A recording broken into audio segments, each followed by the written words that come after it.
तो भाई बच्चा लोग लास्ट टाइम हमने पढ़ा था कि भाई मोमेंटम क्या होता है। मोमेंटम को हम डिनोट करते हैं P से, और हमने एक स्टेटमेंट देखा था कि भाई rate of change of momentum, rate of, अच्छा एक सेकंड पहले, और कि भाई मोमेंटम की फॉर्मूला क्या होती थी, मास इनटू वेलोसिटी, जिसका मतलब हमने देखा था कि यार फोर्स लगाने का, धक्का लगाने की काबिलियत, आज किसी में काबिलियत ज्यादा है धक्का लगाने की तो किसी में काबिलियत कम है, उसे हम कहते हैं मोमेंटम। तो भाई अब सेकेंड लॉ ऑफ मोशन क्या कहता है कि rate of change of momentum, rate of change of momentum is equal to the force applied। भाई बच्चा एक्चुअली हो क्या रहा है, देखो न्यूटन का फर्स्ट लॉ ने क्या बताया था, फोर्स की डेफिनेशन बताई थी, हमने पहले भी देखा था ना, लॉ ऑफ इनर्शिया। भाई वो फोर्स की डेफिनेशन है, तो भाई उसने फोर्स की डेफिनेशन बता दी, और सेकंड लॉ क्या कर रहा है, फोर्स की इक्वेशन बता रहा है। ये क्या बोल रहा है कि फोर्स अप्लाइड, जो भी फोर्स आप अप्लाइड करोगे वो इक्वल होगा, किसके इक्वल होगा, rate of change of momentum. Rate मतलब समय, चेंज ऑफ मोमेंटम, भाई कितने समय में मोमेंटम कितना चेंज हो रहा है, delta P by delta T.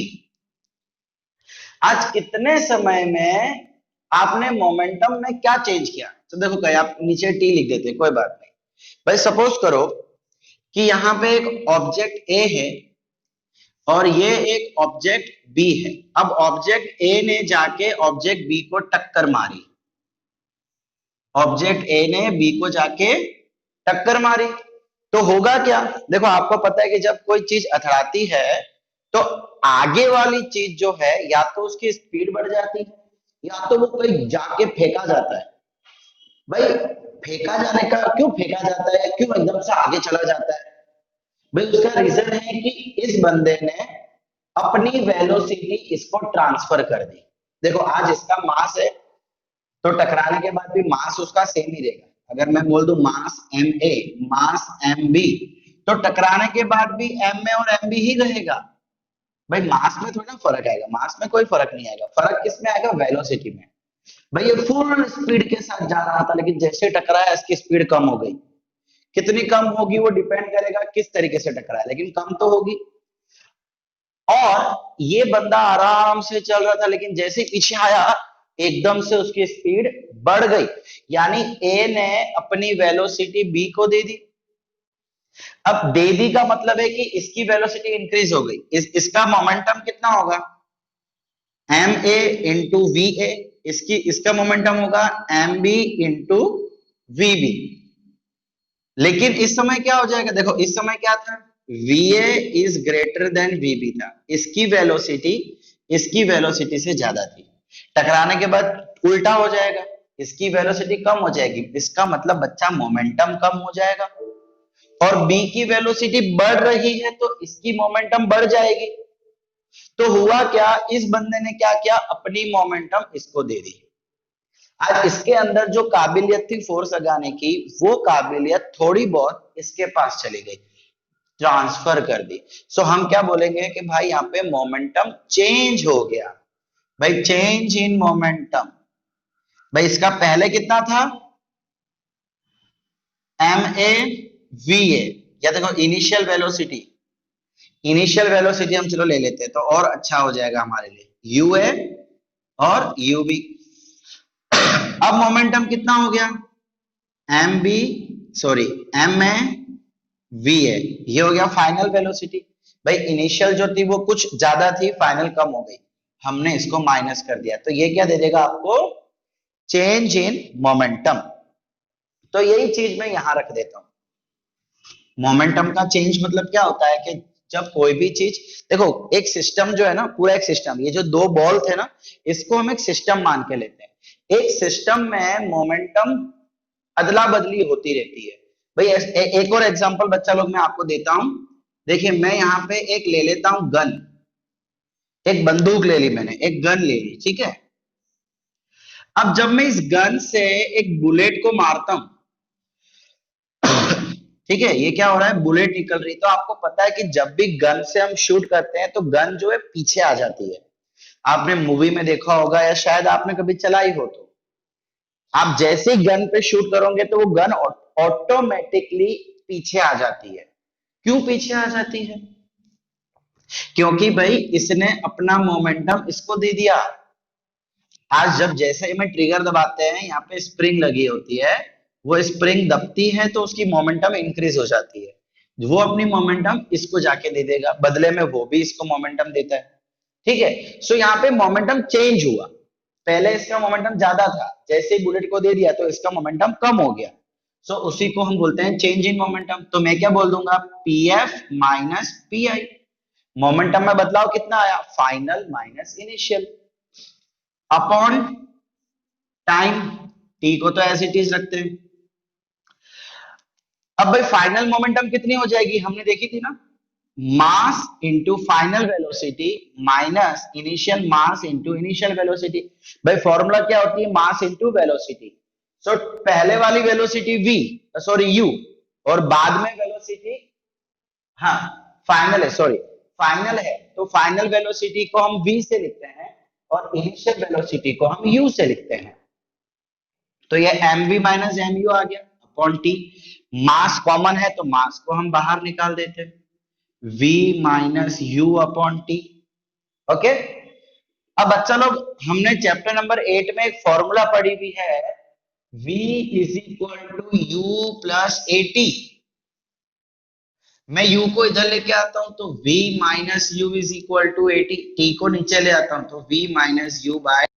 तो बच्चा लोग एक्सेलरेशन की फॉर्मूला हमने देखी थी v minus U by T. देखो वही चीज आ रही है, v minus U by T. तो क्या मैं इसके बदले एक्सेलरेशन लिख सकता हूं? यस। तो बच्चा लोग ये बन गई हमारी formula, F is equal to mass into acceleration. किसी भी ऑब्जेक्ट के ऊपर कितना फोर्स लगेगा, या कोई भी ऑब्जेक्ट कितना फोर्स लगाएगा, मास इंटू एक्सेलरेशन। मा F is equal to M में father is equal to mummy. देखो फादर इज इक्वल टू माँ, मम्मी। ठीक है, याद रखने का खाली एक छोटा सा तरीका है। भाई समझ आ रहा है बच्चा लोग आपको क्या किया हमने यहाँ पे? अब भाई न्यूटन का फर्स्ट लॉ देख लिया, सेकंड लॉ देख लिया, फिर ये जो डेरिवेशन हमने किया वो डेरिवेशन बहुत जरूरी था बच्चा लोग, वो अच्छे से आपको याद करना है। अब हम देख लेते हैं न्यूटन्स थर्ड लॉ। भाई न्यूटन का थर्ड लॉ बहुत ही आसान है, बहुत ही इजी है, बहुत ही मजेदार भी है।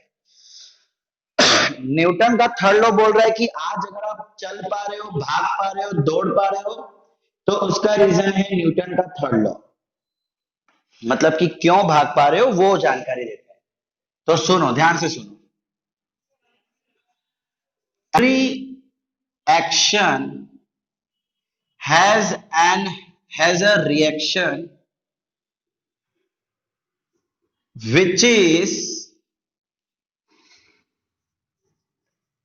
equal in magnitude,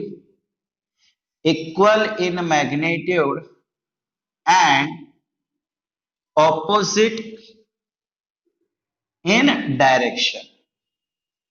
भाई आपके बुक में एक बहुत ही सिंपल तरीका भी लिखा रहता है, कई कई जगह पे ये भी लिखा रहता है, कई कई जगह पे सिर्फ इतना लिख देते हैं कि action and reaction are equal in magnitude and opposite in direction. अब इसका मतलब क्या है भाई, ये एक्शन क्या होता है, भाई ये रिएक्शन क्या होता है ना, मेन चीज वही तो हमें पता करनी है।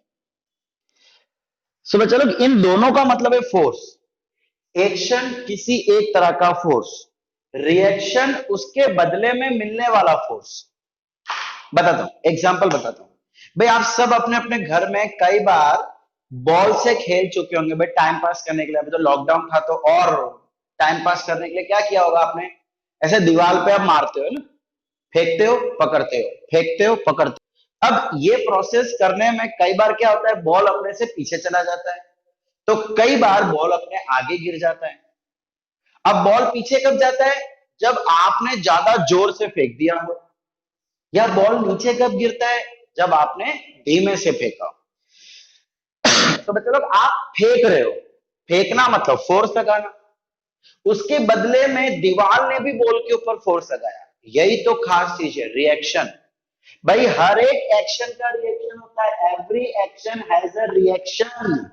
आपने जब एक्शन की तो सामने से रिएक्शन मिला कि बॉल वापस टकरा के वापस पीछे आया। अब क्यों पीछे आया? क्योंकि दीवार उस पर फोर्स कर रहा था। भाई आप अगर अपने पापा पे चिल्लाओगे तो आपको पापा ढिसके, आपने एक्शन की है पापा, पापा ने रिएक्शन किया ए बेटा। ठीक है, ये एक्शन रिएक्शन थोड़ा अलग हो जाता है, बट हम जो बात कर रहे हैं बेटा वो फोर्स की बात कर रहे हैं। एक और एग्जांपल देता हूं। भाई जब हम बोट चलाते हैं, आपने बोट चलाई होगी या चलाते हुए देखी होगी, आपको पता ही होगा वो डंडी से हम लोग बोट चलाते हैं ना। अब उसमें जितना पीछे मारोगे, जितना जोर से पीछे मारोगे, आपकी बोट उतना स्पीड में आगे बढ़ेगी।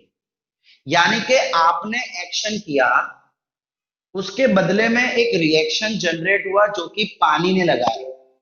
आपने एक्शन कहां पे किया? पानी पे। तो रिएक्शन भी पानी करेगा। देखो एक चीज ये भी ध्यान रखना कि जिस चीज के ऊपर एक्शन हुआ होगा वही चीज रिएक्शन करेगी। ठीक है, आपने दीवार पे मारा तो दीवार ही फोर्स लगाएगी, पानी पे फोर्स लगाया तो पानी आपकी बोट के ऊपर फोर्स लगाएगी। जितना जोर से आप पानी में धक्का दोगे उतना स्पीड में आपकी बोट आगे बढ़ेगी। इसका मतलब इस दुनिया में हर एक एक्शन के लिए एक रिएक्शन बना है कंपलसरी। अब सुन, एक्शन रिएक्शन क्या होता है वो आपको पता लग गया। ऑपोजिट इन डायरेक्शन, तो ये भी आपको पता लग गया। भाई मैंने फोर्स, जब मैं दीवार पे बॉल खेल रहा था तो मैंने फोर्स इस साइड मारा तो बॉल टकरा के वापस इधर आई। मैंने एक्शन यूं किया, दीवार ने रिएक्शन यूं किया। भाई बोट की बात करता हूं, बोट पे मैं धक्का पीछे मार रहा हूं, पीछे मार रहा हूं, लेकिन बोट कहां जा रही है? आगे जा रही है। ऑपोजिट, तो भाई एक्शन और रिएक्शन दोनों एक साथ पैदा होते हैं। जिसके ऊपर एक्शन किया जाएगा वही रिएक्शन देगा एंड एक्शन के ऑपोजिट डायरेक्शन में देगा। हमने अभी तक तीन चीज के बारे में पढ़ा है। कौन सी तीन चीज? के भाई एक्शन होगा तो कंपलसरी रिएक्शन होगा ही होगा, ये पहली चीज। दूसरी चीज कि भाई जिस ऑब्जेक्ट पे एक्शन होगा, action on the object applies reaction.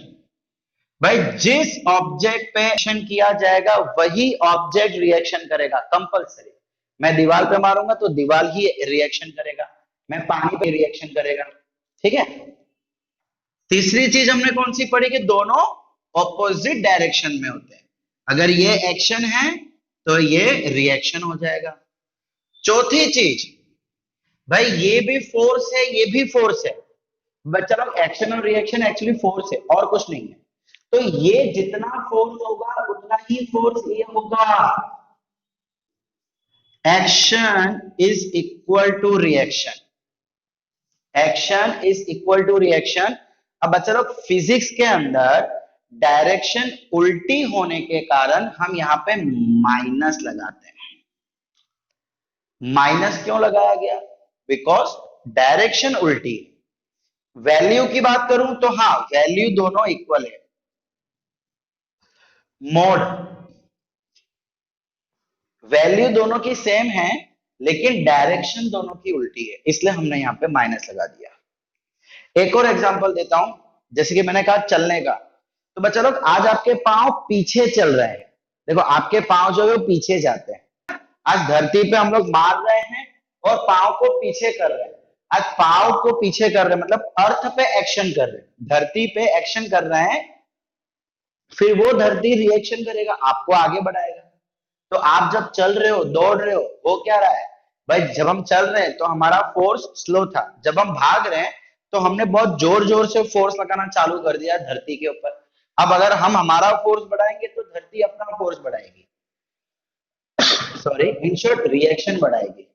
ठीक है, तो ये सभी बच्चा लोग एग्जाम्पल, ऐसे कई सारे एग्जाम्पल है, मैं तो फिर भी आपको 3 या 4 ही दिए, कई सारे एग्जाम्पल हैं जहाँ पे एक्शन रिएक्शन दोनों पिक्चर में आता है और उसी के वजह से मोशन पॉसिबल हो पाता है। ठीक है बच्चा लोग, समझ आए यहाँ पे क्या बोला मैंने?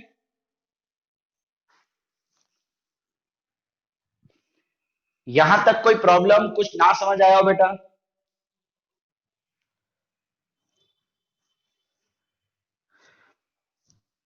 किसी को कोई डाउट बेटा, कुछ पूछना है किसी को?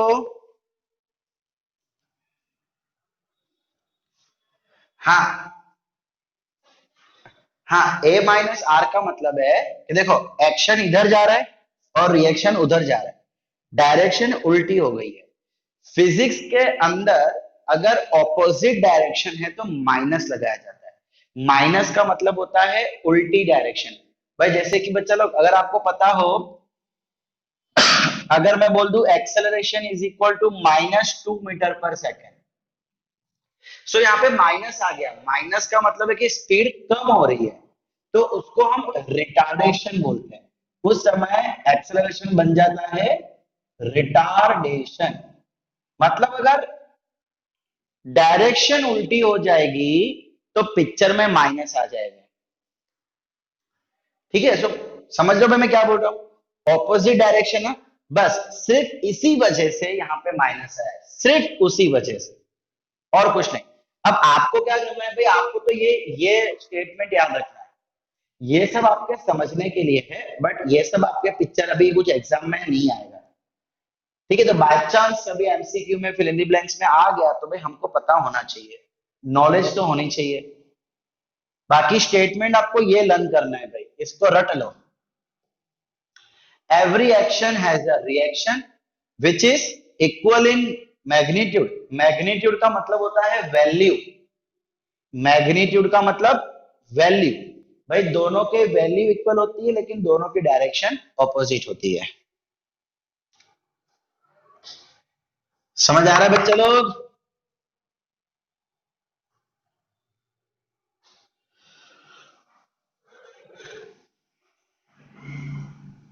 यहां तक कोई प्रॉब्लम, कोई डाउट, कुछ पूछना हो? ओके चलिए, हाँ ले लो ले लो।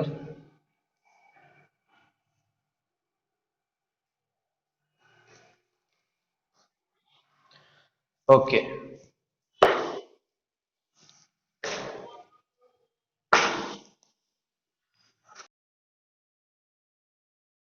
एक टॉपिक देख लेते हैं अब बच्चा लोग। भाई अब हम जो टॉपिक देखने जा रहे हैं वो एक तरह का डेरिवेशन है। डेरिवेशन का मतलब है कि कुछ हम फॉर्मूला डेराइव करने जा रहे हैं। ठीक है, एग्जाम के लिए भी बहुत जरूरी है, एंड सेम डेरिवेशन आपके 11th में भी आता है। अगर आप 11th में साइंस लेंगे तो सेम टू सेम आपको 11th में भी करना है। सो नॉलेज के लिए, एग्जाम के लिए, फ्यूचर के लिए बहुत ही जरूरी चीज है, तो ध्यान से देखना है यहाँ पे। अब ये जो टॉपिक है कंजर्वेशन ऑफ मोमेंटम,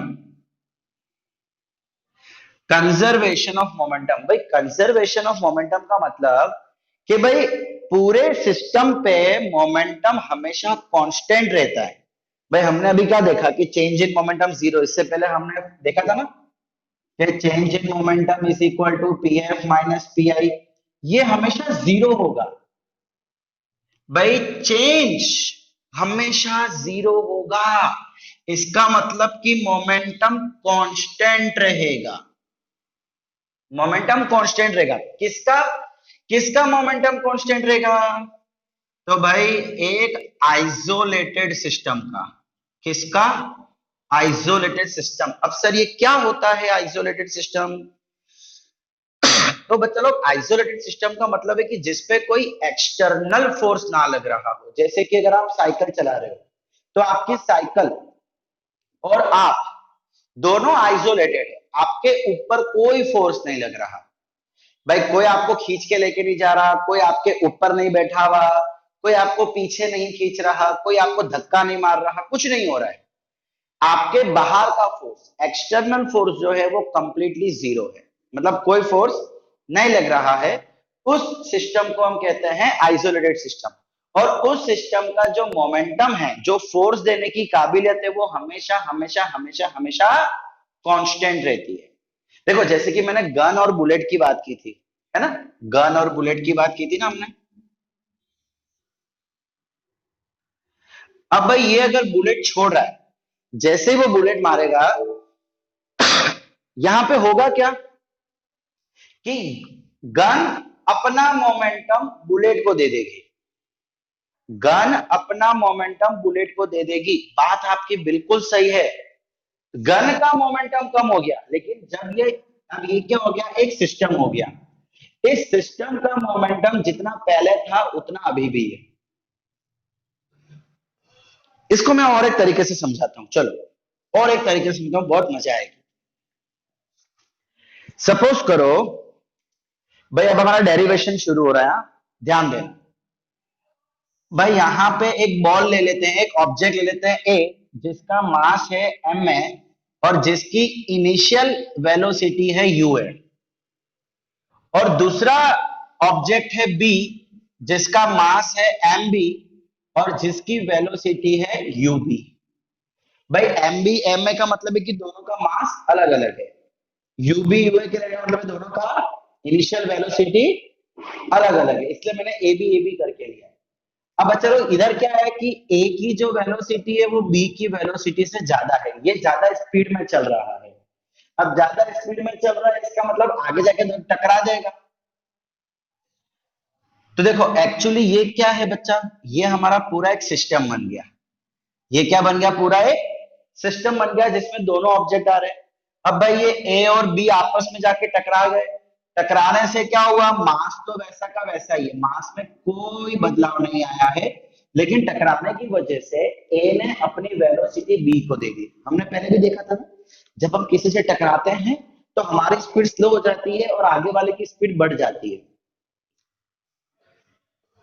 तो हुआ क्या, टकराने के बाद ये ए की वेलोसिटी हो गई वी ए। अब भाई दोनों आए, टकराए और फिर से अलग अलग हो गए, आए टकराए फिर से अलग अलग हो गए। तो टकराने के बाद जब फिर से अलग हो गए, उस समय इसकी वेलोसिटी हो गई फाइनल वेलोसिटी वी ए और इसकी फाइनल वेलोसिटी हो गई वी बी। अब भाई इसने अपना वेलोसिटी इसको दे दी, इसका मतलब इस समय क्या होगा, इसकी वेलोसिटी ए से ज्यादा हो जाएगी। इसका मतलब कि ए ने अपनी मोमेंटम इसको दे दी। भाई ए ने अपनी मोमेंटम इसको दे दी। सपोज करो टकराने से पहले ए की मोमेंटम 5 थी और बी की मोमेंटम 2 थी, सपोज करो। मोमेंटम की यूनिट होती है केजी मीटर पर सेकंड, भूलना मत। अब टकराने के बाद क्या हुआ, इसने इसको मोमेंटम दे दिया, तो क्या हो जाएगा, सपोज करो ये 3 हो गया तो ये 4 हो जाएगा। टकराने के बाद इसकी मोमेंटम इसके पास चली गई तो ये इंक्रीज हो गया और ये डिक्रीज हो गया। इसका दोनों का प्लस करो, 5 + 2 7, 3 + 4 7। देखो मोमेंटम टकराने से पहले, मोमेंटम टकराने के बाद सेम रहती है, बदलती नहीं है। किसकी, एक सिस्टम की। सिस्टम की मोमेंटम हमेशा हमेशा हमेशा सेम रहती है, कभी बदलती नहीं है। हमें ये प्रूफ करना है, ठीक है। चलिए, तो भाई ये स्टोरी समझ गए। अब हम क्या करेंगे, इसमें जितनी भी चीजें आ रही है, देखो बच्चा लोग मैं आपको जैसे यहां बता रहा हूं ना, उसको डिट्टो आप अगर एग्जाम में लिखते हो ना, आपका हाफ मार्क भी कोई काट नहीं पाएगा, ये मेरी गारंटी है। तो ध्यान से सुनो, ध्यान से देखो मैं क्या बोल रहा हूं। देखो डेरिवेशन में क्या होता है बेटा, जितनी भी चीजें आपके पिक्चर में आ रही है, जितनी भी चीजें आपके आंसर में आ रही है, उन सभी को आपको डिस्क्राइब करना है। डिस्क्राइब करने का मतलब है कि ये एम ए एम बी क्या है, ये ए बी क्या है, ये यू ए ये यू बी क्या है, ये वी ए ये वी बी क्या है, सबको बताना पड़ेगा कि कौन क्या है। let A and B be the two objects, कि भाई ए और बी को हमने दो ऑब्जेक्ट ले लिया है, ठीक है।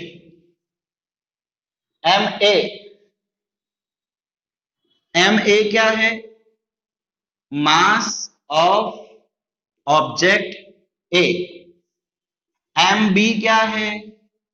Mass of object B. U A क्या है? Initial velocity of A. U B क्या है? Initial velocity of B. देखो, M A, M B, A B, U A, U B, इन सब के बारे में हमने बता दिया। बच्चा कौन? वी ए और V B. V A is equal to, थोड़ा भाई मार्कर चेंज कर ले में, V A equal to final velocity of A and V B is equal to final velocity of B. देखो मैंने क्या किया बच्चा, जितनी भी चीजें यहाँ पे आ रही थी मैंने सबको डिस्क्राइब कर दिया, बता दिया कि क्या क्या है। अब भाई इनिशियली बात करते हैं। इनिशियली, इनिशियली मतलब टकराने से पहले। भाई टकराने से पहले मोमेंटम ऑफ ए, ए का मोमेंटम कितना था? मैं इसको पी ए आई बोल रहा हूं। पी ए आई का मतलब है momentum of A initially. Momentum of A initially formula क्या होती है? मास इनटू वेलोसिटी। दोनों जगह हम ए लगा लेते हैं। ए का मास, ऑब्जेक्ट ए है तो ए का मास कितना लिया था? एम में, और उसकी इनिशियल वेलोसिटी कितनी थी? यू है, तो मास इनटू वेलोसिटी। इनिशियल है तो इनिशियल ले लेंगे। फिर P B I, momentum of B initially, initially टकराने से पहले। मास इनटू वेलोसिटी, भाई बी का मास कितना है? बी का मास एम बी है। फिर इसकी वेलोसिटी, टकराने से पहले की वेलोसिटी कितनी है? यूबी, तो मैं यहां पे ले लेता हूं यूबी, ठीक है। ये इनिशियल हो गया। फाइनल, फाइनली, फाइनली क्या हो गया? P A F, momentum of A finally, या फाइनल मोमेंटम भी कह सकते हो, एक ही चीज है, ठीक है। फॉर्मूला क्या होती है? मास into velocity. So mass of A and final velocity. भाई अब हम फाइनल की बात कर रहे हैं तो हम फाइनल वेलोसिटी लेंगे। सिमिलरली बी के लिए भी बात कर लेते हैं।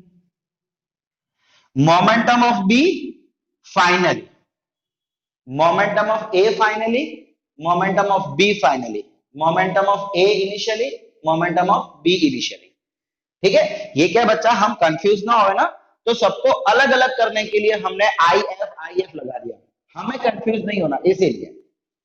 फॉर्मूला क्या होती है? मास इनटू वेलोसिटी। बी का मास एम बी और वेलोसिटी कितनी हो जाएगी? फाइनल वेलोसिटी वी बी, ठीक है। तो बच्चा लोग मैंने आपको कहा था कि सिस्टम का मोमेंटम चेंज नहीं होता। आपके सिस्टम में कौन कौन आ रहा है? आपके सिस्टम में एक ए आ रहा है और एक बी आ रहा है। ये दोनों मिलके सिस्टम बना रहे हैं, दोनों मिलके सिस्टम बना रहे हैं। तो इनिशियल मोमेंटम जो होगी वो दोनों की होगी। तो देखिए, इनिशियल मोमेंटम या क्या करें? अच्छा एक काम करते हैं, चलिए इनिशियल सब जान लीजिए। हमने क्या बोला था कि चेंज इन मोमेंटम जो है वो जीरो रहता है ना। चलिए भाई, change in momentum of A, A में कितना चेंज आया? भाई चेंज कैसे देखते हैं? Final minus initial. हम ए की बात कर रहे हैं ना, तो final minus initial. Momentum of A finally minus momentum of A initially. Finally कितना है, M A V A minus M A U A. ठीक है, यह आ गया change in momentum of A, change in momentum A. Similarly हम B के लिए भी देख लेते हैं, चेंज इन, देखो आज अगर ए बी टकरा रहे हैं तो ए में बदलाव आया है, बी में बदलाव आया है। हमने कहा था कि पूरे सिस्टम का सेम है,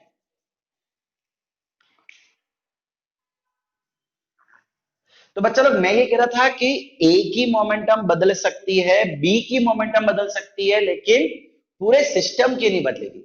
हमारा जो रूल है ना, जो स्टेटमेंट था ना रूल, बच्चा वो सिस्टम के लिए था कि momentum of a system remains constant. अब सिस्टम के अंदर जो चीजें आ रही है उसका कांस्टेंट नहीं रहता, वो तो बदलता है। इसलिए हमने ए में ढूंढ लिया कितना चेंज आएगा, अब हम बी में ढूंढ रहे हैं change in momentum of B. B में कितना चेंज आएगा, सीधी सी बात है, final minus initial. So delta P B change in momentum for B, P B finally minus P B initially. भाई कितना बदलाव आया, तो फाइनल माइनस इनिशियल कर दो, बदलाव मालूम पड़ जाएगा। So final M B V B minus M B U B. देखो ये फाइनल, ये इनिशियल। अब बच्चा लोग according to Newton's third law, भाई यहां पे हो क्या रहा है, दोनों ऑब्जेक्ट टकरा रहे हैं एक दूसरे से, दोनों ऑब्जेक्ट टकरा रहे हैं, तो हम क्या लिख देंगे यहां पे, देखो इनिशियली को ना हम बिफोर कोलिजन, यहां पे हम एक लाइन लिखेंगे, both the objects are colliding. Colliding का मतलब टकराना, टकराने को फिजिक्स में कोलाइडिंग कहते हैं। सो इनिशियली का मतलब है बिफोर कोलिजन, टक्कर से पहले, और फाइनल का मतलब होता है आफ्टर कोलिजन, टक्कर के बाद। अच्छा, अब न्यूटन का थर्ड लॉ क्या कहता है, देखो दो ऑब्जेक्ट है ए और बी, ये इस पे फोर्स लगा रहा है, ये इस पे फोर्स, जब टकराएगा तो ए बी पे फोर्स लगाएगा, मतलब ए ने एक्शन किया तो बी क्या करेगा, रिएक्शन करेगा। ए अगर इस साइड धक्का मार रहा है तो बी इस साइड धक्का मारेगा। एक्शन और रिएक्शन ऑपोजिट होते हैं और इक्वल होते हैं। तो जो धक्का ए मार रहा है उसको हम बोल देंगे एफ बी है, force on B due to A, A के कारण जो फोर्स बी पे है वो। And F A B force on A due to B, A के ऊपर जो फोर्स आ रहा है बी के कारण, तो उसको भी हमको डिस्क्राइब करना पड़ेगा। तो अब हमें काम करते हैं, पहले यहां पे डिस्क्राइब कर देते हैं, लेट एफ ए बी। देखो मैंने कहा था कि डेरिवेशन में जो जो चीजें आ रही है उन सबको आपको बताना पड़ेगा, डिस्क्राइब करना पड़ेगा। तो ये भी तो पिक्चर में आ रहा है तो इसको डिस्क्राइब कर देते हैं। ए बी क्या है, देखो ध्यान से सुनो, force on A due to B, वो फोर्स जो बी लगा रहा है, जो जिसको हमने पहले लिखा है उसके ऊपर फोर्स लग रहा है, जिसको हमने बाद में लिखा है वो फोर्स लगा रहा है। Force on A due to B, उसका उल्टा वो F B A, force on, अच्छा सॉरी ये ऑन आना चाहिए, force on B due to A. अब बच्चा लोग न्यूटन के थर्ड लॉ ने क्या बोला था, मैं इसको मिटा देता हूं, ऊपर के खाली दो तीन चीजों को मिटा रहा हूं।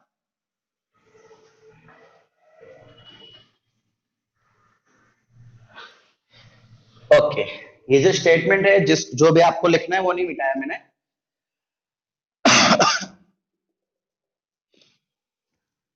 चलो मैं यहीं से शुरू करता हूं, नहीं यार वहीं कर लेता हूं, नहीं मजा आएगी। According to Newton's third law, तीसरा लॉ क्या बोलता है, action and reaction are equal and opposite. तो एक्शन क्या हो गया, ये एक्शन हो गया एफ ए बी, जो ए ने बी पे मारा is equal to minus F B A. देखो बच्चा लोग, मैंने बताया था ना आपको, A is equal to minus R, action is equal to minus reaction, बताया था ना। बस वही चीज, अगर ये एक्शन है तो ये रिएक्शन हो जाएगा, अगर ये एक्शन है तो ये रिएक्शन हो जाएगा, उससे कोई फर्क नहीं पड़ेगा। अब भाई न्यूटन के सेकंड लॉ ने क्या बोला था, F is equal to change in momentum upon T. कहा था कि नहीं कहा था? बिल्कुल कहा था। अब क्या करेंगे, rate of change of momentum is equal to force. So rate of change of momentum by T, ये इनिशियल हो जाएगा, and rate of change of momentum ये माइनस अपॉन टी। ठीक है। अच्छा एक और चीज, फोर्स इक्वल हो गया, ठीक है। ओके भाई, हमने क्या किया, change in momentum, change in momentum. अब ये किसका आ जाएगा, ये फोर्स कौन लगा रहा है, ये फोर्स कौन लगा रहा है, बी लगा रहा है। सो इसको मैं डेल्टा पी भी बोल देता हूं। ये वाला फोर्स कौन लगा रहा है, ए लगा रहा है, तो मैं इसको ए बोल देता हूं। भाई जो फोर्स लगाएगा उसके मोमेंटम में चेंज आएगा ना, तो ये बी लगा रहा है तो बी में चेंज, ये ए लगा रहा है तो ए में चेंज। ठीक है, ये टी टी कट हो गया, दोनों जगह टी है, कट हो गया। डेल्टा पीबी, डेल्टा पीबी कितना है, M B V B minus M B U B is equal to minus delta P A में कितना चेंज आया, ये लिखा है आपने ए में चेंज, एम में वी ए माइनस एम में यू ए। इसको सिंप्लीफाई करो, ये माइनस को अंदर डालो, M B V B minus M B U B is equal to minus M में V A minus minus plus, देखो यहां पे माइनस है, माइनस माइनस प्लस एम में यू ए। हमने क्या किया, एक्शन रिएक्शन ऑपोजिट होता है और इक्वल होता है, तो मैंने उसको F A B minus F B A लिख लिया। फोर्स कौन लगाता है, जिसको हम पीछे लिखते हैं, force on B due to A and force on A due to B. जो पीछे होता है वो फोर्स लगाता है, तो यहां पे फोर्स लगा रहा है बी, यहां पे फोर्स लगा रहा है ए, तो change in momentum for B, change in momentum for A. अब बी का कितना चेंज था, तो वो हमने ये लिखा, ए का कितना चेंज था, तो वो हमने ये लिखा, और इसके आगे माइनस था तो हमने इसके आगे माइनस लगा दिया। अब इस माइनस को हमने ब्रैकेट में डाल दिया, तो ये माइनस माइनस प्लस हो गया। अब बच्चा मैं क्या कर रहा हूं, जो इनिशियल वेलोसिटी है ना, जैसे कि ये यू बी और यू ए, मैं इनको साथ में लेके आ रहा हूं और फाइनल वालों को साथ में ला रहा हूं। फाइनल मतलब ये चीज, और देखो ये वी ए, ये V B, final final, initial को साथ में, फाइनल फाइनल को साथ में। इन शॉर्ट, ये माइनस वाले को यहां ले जाता हूं, ये माइनस वाले को वहां ले जाता हूं, जो जो माइनस है उसको इंटरचेंज, तो ये तो इधर का इधर ही रहेगा, एम बी वी बी, ये माइनस वहां चले जाएगा तो बन जाएगा प्लस एम में यू ए, ये सॉरी एम में V A is equal to, ये तो ऐसी चीज इधर का इधर ही पड़ा है, एम में यू ए, ये माइनस वाले को उठा के यहां लाऊंगा तो प्लस हो जाएगा एम बी यू बी। हमने क्या किया, दोनों u को साथ में ले लिया और दोनों v को साथ में ले लिया। या दूसरा तरीका याद रखने का कि माइनस वाले को उधर ले जाओ ताकि वो प्लस में हो जाए, ये माइनस वाला इधर आ गया, ये माइनस वाला उधर चला गया, प्लस हो गया। अब बच्चा लोग ये देखो, जरा ध्यान से देखो, M B V B, final momentum for B, plus देखो अगर मुझे इसको लिखना हो M B V B, M B V B क्या था, ये रहा final momentum of B, final momentum of B, plus M में वी ए, एम में वी ए क्या था, फाइनल मोमेंटम ऑफ ए।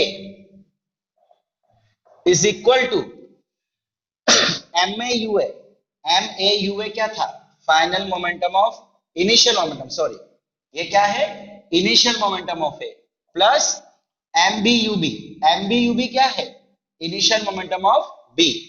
तो बच्चा इसके मदद से अब भाई इसके आगे एक लास्ट लाइन आएगी, वो यहां लिखूंगा, जगह नहीं है इसलिए यहां लिख रहा हूं, ठीक है। ये टोटल फाइनल हो गया, देखो ये पूरा एक सिस्टम हो गया, बी प्लस ए, यहां पे भी बी प्लस ए, तो ये पूरा एक सिस्टम हो गया, ये पूरा एक सिस्टम हो गया। तो क्या मैं ऐसा बोल सकता हूं, initial momentum is equal to final momentum. ये इनिशियल मोमेंटम हो गया इक्वल टू ये फाइनल मोमेंटम हो गया, पूरे सिस्टम का। तो वो दोनों कैसा आ गया, equal. Therefore momentum is conserved, momentum is conserved. और अब जाके हुआ मेरा ये डेरिवेशन कंप्लीट। मुझे यही प्रूफ करना था, साबित करना था कि दोनों मोमेंटम सेम होती है, और मैंने साबित कर दिया। 4 से 5 मार्क के आपके क्वेश्चन है, ये एग्जाम में आता है ये, और कंपलसरी आएगा ही आएगा, बहुत इंपॉर्टेंट है, और 4 या 5 मार्क में आता है, मोस्टली 4 मार्क। ठीक है बच्चा लोग।